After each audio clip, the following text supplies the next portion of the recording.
Hello, everyone. Welcome to the 395th episode of Just Shoot It, podcast about filmmaking, screenwriting, and directing. This episode is brought to you by patrons Ryan Valdez, Max Goldberg, George Ketzios, and Sean Paul Cardaman, who just emailed us a joke about watching his reel because he thinks we don't like watching reels. What are you talking about? I love watching reels.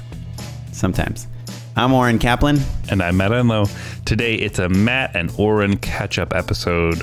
We are digging through why you should or shouldn't care about tools, cameras, mics, rigs, etc. Our attitudes about show running and also directing. We have some kind of big, broad, lofty thoughts on those. And then we'll hop into some unpaid endorsements. A nice, clean episode. Yeah, and this is episode 395. And as many of our listeners know, my favorite number in the world is 396. You know that, right, mm-hmm. Matt? We've talked about this. I usually only buy things that cost $3.96.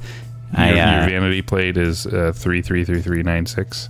Yeah, I came in 396th place in the LA Marathon a few years ago.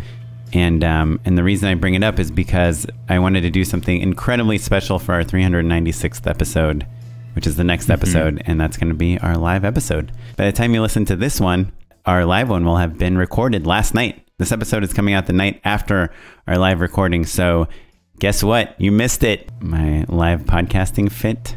I got this shirt a while ago that I really like in St. Louis. It like looks casual, but it's kind of nice. Oh, you're going to go nice? Are you going costume? Well, I have like a printed shirt with like coffins and skulls on it. I probably will pull out. You don't get to wear it too much. It's like, you know, a Halloween shirt. I thought you were going to just wear a shirt that says Letterboxd or something on it. Maybe I'll wear my movies hat. Well, yeah. No, I don't know what I'm going to wear. I'll probably just wear my normal outfit that I wear to like go out to dinner with friends. Should I wear a Halloween thing?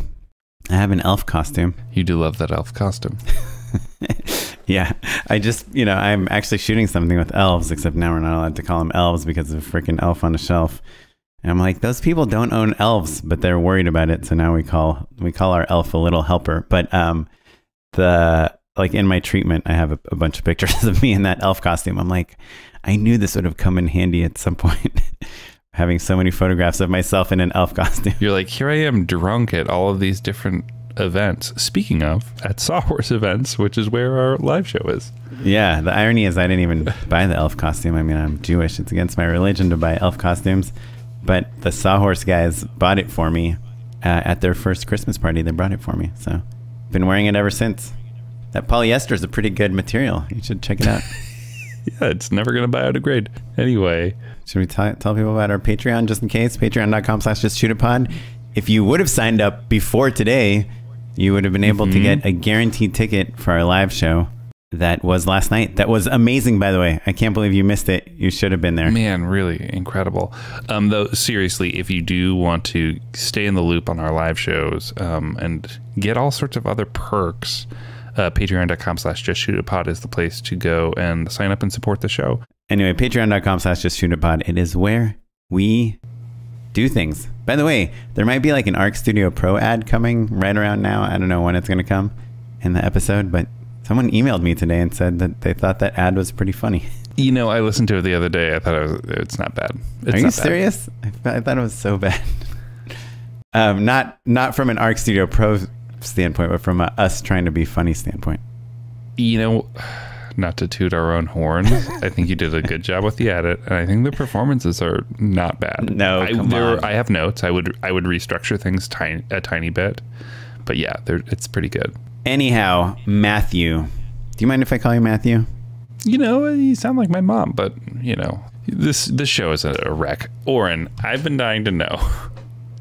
You pitch this topic of why you should or shouldn't care about tools, i.e. cameras, mics, rigs, etc. That's a thing that we often have to talk about, like when we're putting together a bid or even when you're a little further down the line of like, okay, what camera are we shooting on is always a common thing. What lenses, blah, blah, blah, blah, blah. Oren, do you think you should care about those details? So, yes, I think you should care about them, but I don't think you should waste too much emotional energy on them, especially if you have a cinematographer and a producer, because I find myself recently in the last year arguing with producers about the camera because they keep telling me that we're budgeted for an Alexa Mini, which is a camera that has shot many, many Oscar-winning films. Yeah, it's great. Incredible camera.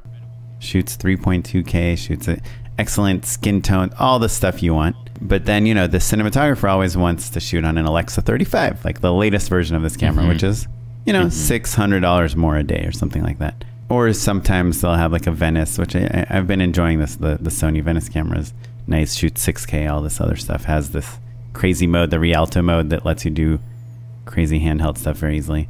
You know, it's like you're exerting so much energy, like trying to move things and rearrange things to get the Alexa 35 because it's got like a little better dynamic range, and I've just kind of realized that I'm not gonna like worry about that anymore. My last shoot, it was like the DP's like, yeah, I was thinking Alexa 35 and the Master Primes, and I was like, sure, that sounds great. And then they're like, bad news, Oren, we can only get the Cook S4s. I was like, that's I don't care, that's great. Yeah, great. Shot a whole feature on those, looked just fine. They look great.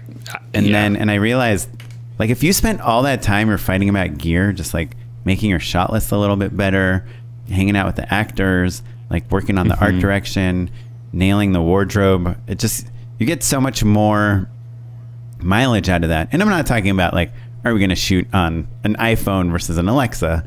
I'm just saying, like, once you get into the nitty gritty, like I find myself not wanting to care about the tools as much as I used to. You know, when you start out, of course, you're watching YouTube videos about, you know, is this GoPro sharper, or is this, you know, other camera sharper?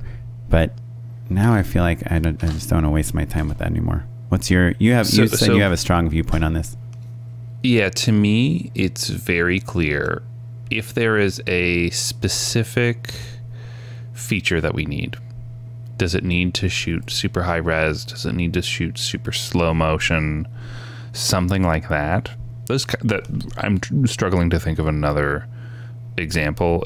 Form factor, does it need to be really small or lightweight because we're going to be mounting it to cars or this or that or whatever? That's all I care about. Because But do you even at that point you can say to the cinematographer, like, hey, let's get a camera we can mount on the car, right? Are you saying like, oh, we should get a Komodo, or we should get an FX3, or we should get whatever? Or are you just... I don't care. Like, I think, look, Komodo versus, you know, there's like things people care about a little bit more than otherwise. Like, you know, is it something where people don't like working with Sonys, or people really love working with Alexa or something like that? Like, if there's quirks to the DP where they're like a diehard in one ecosystem or something like that, fine. But like, I guess what I'm really trying to say is that the image quality that you get out of most cameras is so incredible now that, to your point, you should just be caring about everything else, because you can shoot something really ugly with the best camera in the world, and you can shoot something really beautiful with a very cheap camera. So don't sweat it, basically. Lenses, I think, similarly, do we need a really specific characteristic from them, or are we just kind of going for, they look nice and sharp? Right. And cinematographers, earmuffs, please, for this next section. Because I know you think that it makes such a difference, and it does make such a difference. But we'd love for you to like decide, make that decision, and figure out what's in budget and what's not in budget. Like, I mean, I do want to know the lenses, and obviously, like, if we're doing anamorphic or spherical, whatever, like, there's some decisions that affect the style to a great amount, you know. But yeah, I don't know. This other question I feel like I'm running into over and over is, should we shoot on a gimbal or a Steadicam or like a Trinity or a dolly or a slider? And it's another thing where I'm like, I want the camera to start here and end here.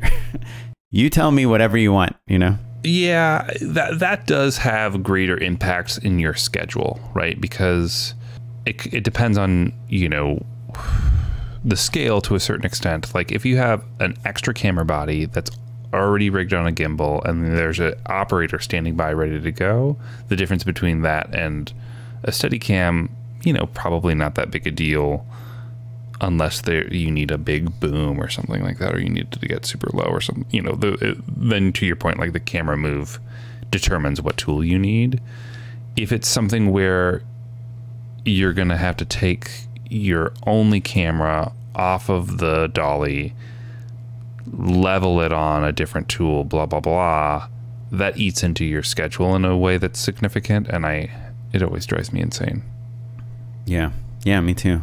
This shoot I had last week, I showed you some of the shots. We have this one shot. The opening shot is this wide shot of a party, and this woman walks in through the back door. She's probably like 40 feet away from the camera.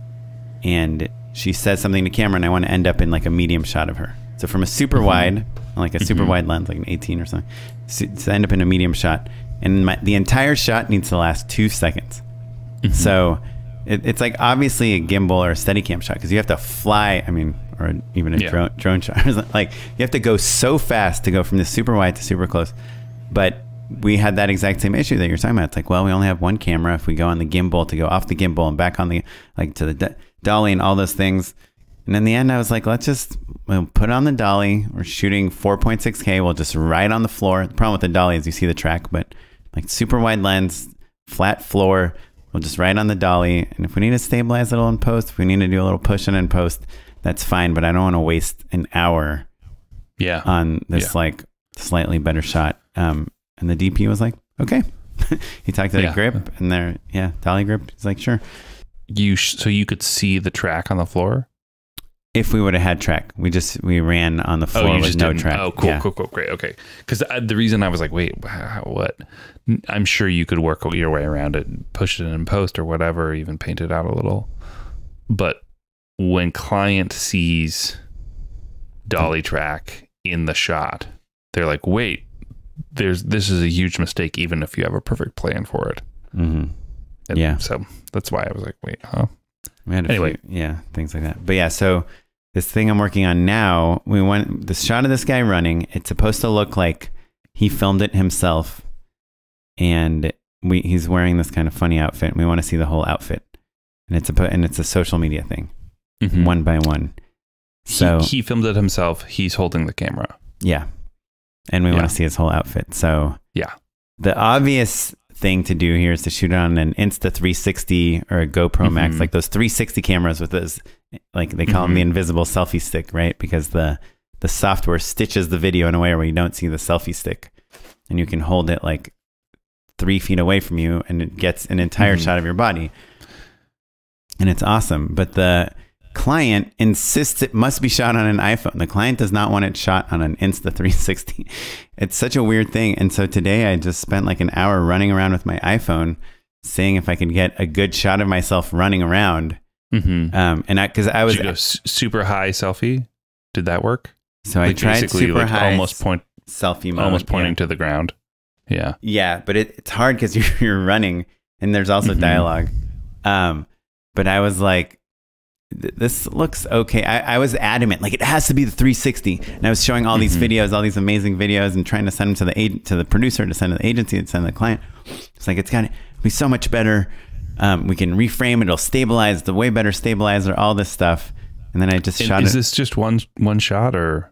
Yeah, it's like jump cut, like sequence of running in different places. Gotcha. Okay. And I shot it in selfie camera, and I was like, oh, you know what? It's not that bad. And then I put it on the wide lens and just held the camera backwards, you know, like using the front facing camera or whatever, the back camera. And I ran, and it actually looked pretty good. And you could see my whole body. You could see my feet to my head. What phone do you have? The iPhone 13 Pro. Yeah. Because I think 14s and newer have action mode. Have you seen action mode? Oh, yeah.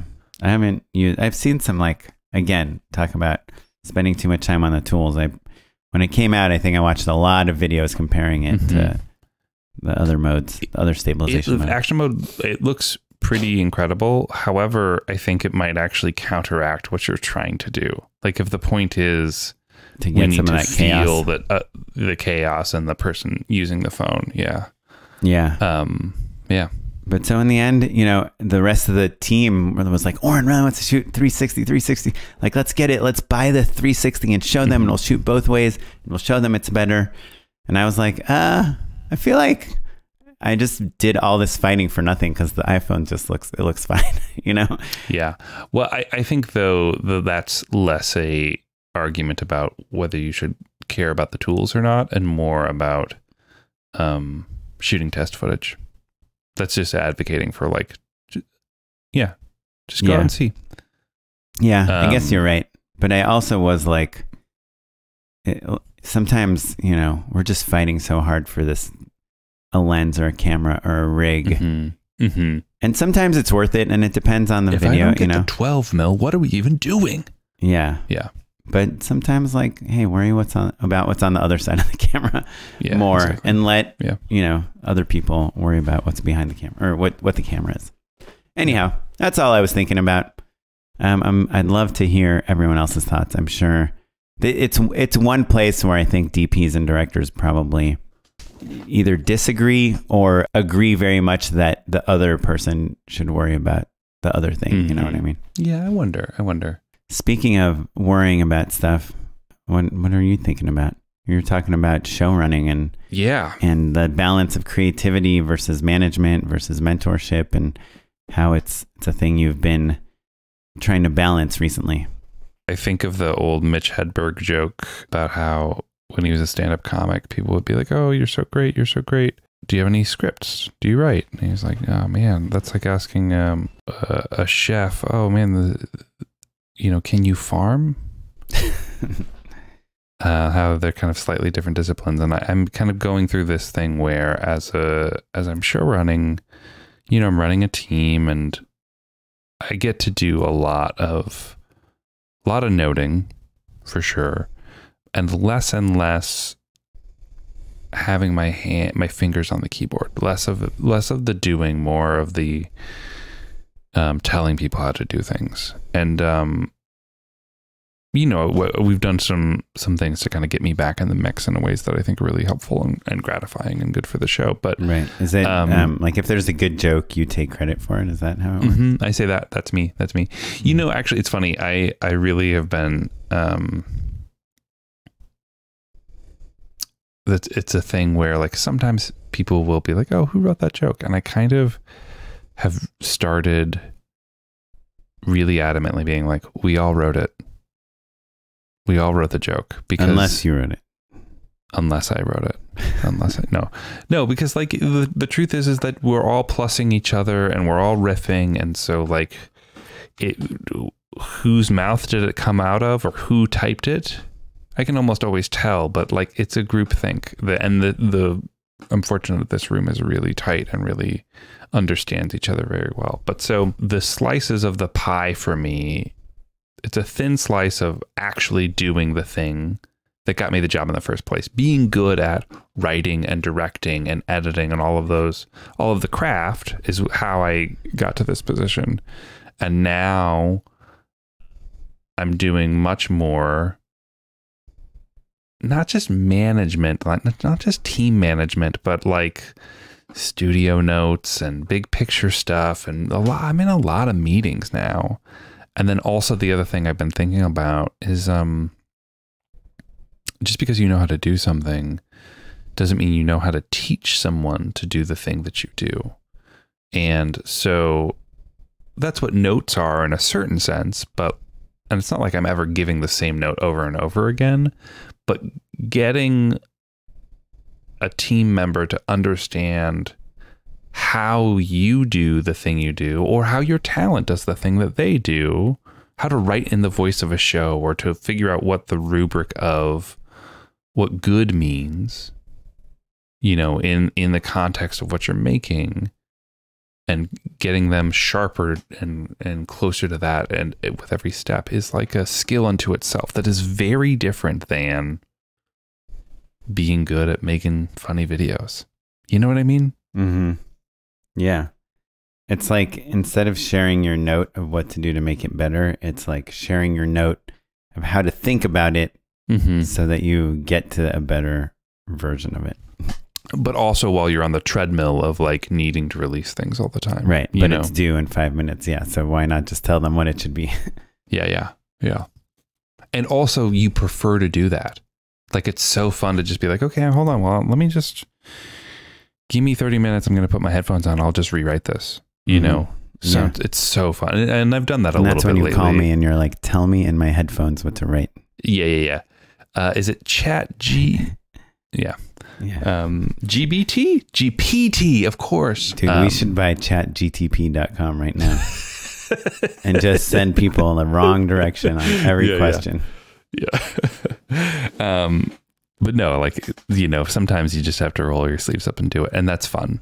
And so there's also the introspection of like, well, is this my job, or is it better to be guiding people to do this so that things scale, so that we can have more shows and do other things and broaden our horizons? Yeah, that's where my head is at. It's all it's heady, big picture stuff.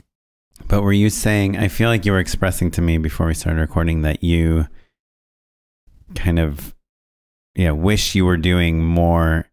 Like, I guess if you look at someone whose career you admire, let's say, I don't know if you are a big fan or not, but let's say like a Martin Scorsese, you know?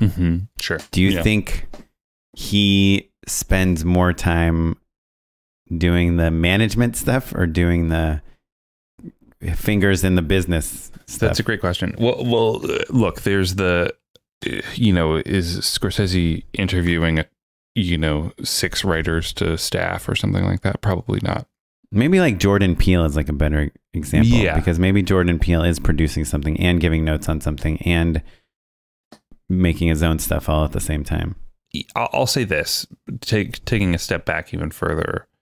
I think that the people that you can name, not just a working director, but the people like the household name directors, do have to have some of that in them. You know what I mean? The reason we know the name Steven Spielberg, not just because he makes great movies, but because like he produces a ton. When you learned the name Steven Spielberg, it was probably because of Tiny Toons and not because of E.T. Animaniacs, is that what you're talking about? He did both. Steven Spielberg presents Animaniacs and Tiny Toons. What's Tiny Toons? I don't even know what you're talking about. Oh, Jesus Christ. Sorry. Jesus Christ. I know Steven Spielberg from Indiana Jones. Yeah. No, that's true. Of course you did. You have to do the big picture stuff, right? So like, and you have to like it, right? And it's not that I don't like it. I like it very much.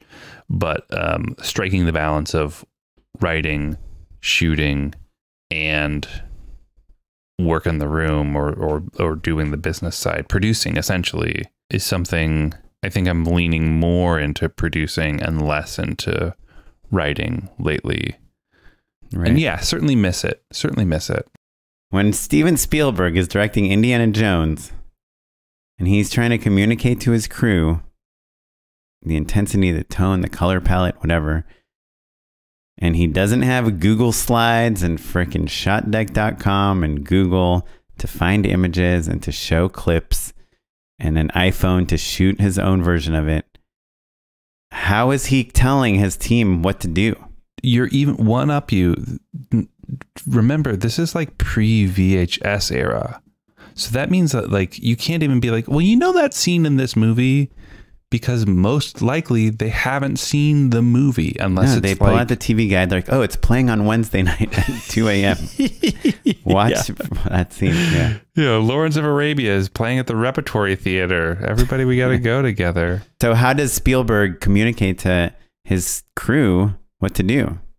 This is like a backwards segue into my half of this topic. Yeah. I mean, I think he had boards. Like storyboards? And meetings. Yeah. Like he sat with a storyboard artist and they had concept art too.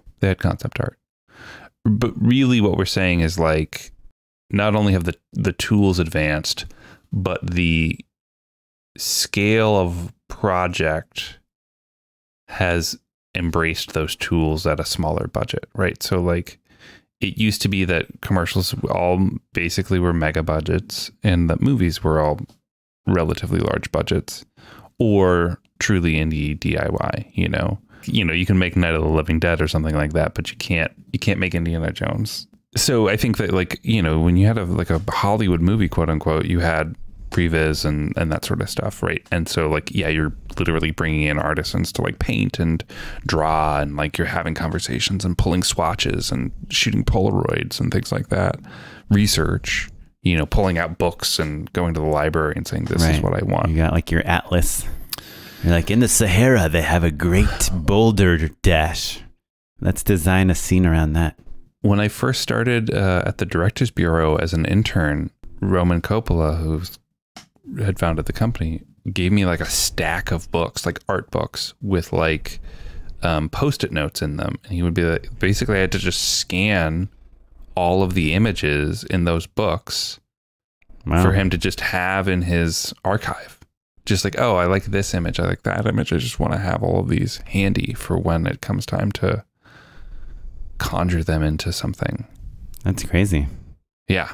Yeah. I had a book called like 30 Photoshop tips and tricks. And when someone was like, can you design me a logo? I'd be like, sure. And just open it to a random page. And it's like how to make a water drop in Photoshop. I was like, water drop logo coming up. But yeah, I guess there was the time where, you know, you'd go to Barnes and Noble and just flip through some book and get some ideas. Yeah, I guess that's the same now. I mean, the way it kind of segues into my topic, my half of this same topic of kind of the balance, is I was in the car with a producer today, and I was telling him that to me, directing is like 50% creative and 50% communication. And so you can be super creative and come up with great shots and be amazing with actors and understand emotionality and storytelling and all those various things. But if you are not good at communicating that to the crew, it doesn't really add up to anything. And in most jobs I've had over the last couple of years, I feel like I'm really good at communicating to the crew. You know, I do previs, I do storyboard, I do shoot my own things, I do find a bazillion references. And sometimes I feel like it's at the expense of the creative stuff, you know? Like I'm spending so much time referencing other things and copying other things. I'm not investing enough time just thinking to myself of like, how would Oren shoot this, you know? Yeah, sure. There's a lot of like... Yeah, you're limited by like the references that you can find. So you're like, well, this medium shot that I was thinking of, you know, I found a still that's pretty close. And so you show everyone the still that's really close, but not literally what you're thinking of in your head. And then literally we'll be on set and the DP will be like, oh, this is the, right? Like, we're doing it like this thing, this reference you showed me. But I'm on a job right now where I feel like I can't do any of the communication because I don't understand the creative part very well. And it's making me feel like a bad director in a way, because I have the production designer calling me, the wardrobe stylist calling me, the DP calling me, and they're all saying like, so what's the plan? And I'm like sending them mood boards with like a million things on them. And they're like, what am I supposed to do with this? And I was like, I don't know. This is what I got. What do you make of this?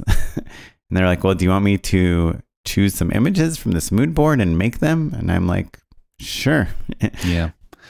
So it's this weird thing where I realized that, you know, sometimes even when you don't know the creative, like you need to be a leader in some way. And it's hard when that half of the creative you're messing up on. And so I feel like I'm failing a little bit at directing. It's gonna be okay, Oren. It's gonna be okay. Thanks. Another thing you're kind of hinting at that I have a hard time with is that in a scenario where you're paid to apply your artistry to someone else's product or end goal, right? When you're doing a commercial, for instance, or any sort of gig for hire, it's hard because I almost always know what I would prefer to do. Like if it was just my decision, I know what I would do, or rather I would make my mind up really quickly if I didn't. Because that's the job, is like, think about it, make a decision, move on. But when creative is soft, like what you're describing, where it's like unclear or people are kind of hoping for the best, it gets really frustrating because we are the conduit from a creative agency to a crew. Right. We're like the executors. We're executing their plan.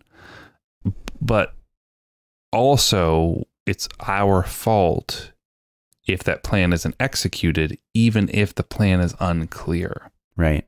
And I did do, my first attempt was to say, hey, this plan seems very open-ended. You're kind of showing me a lot of images and ideas. And so here's my plan. I'm taking yours, I'm putting it into a step-by-step plan.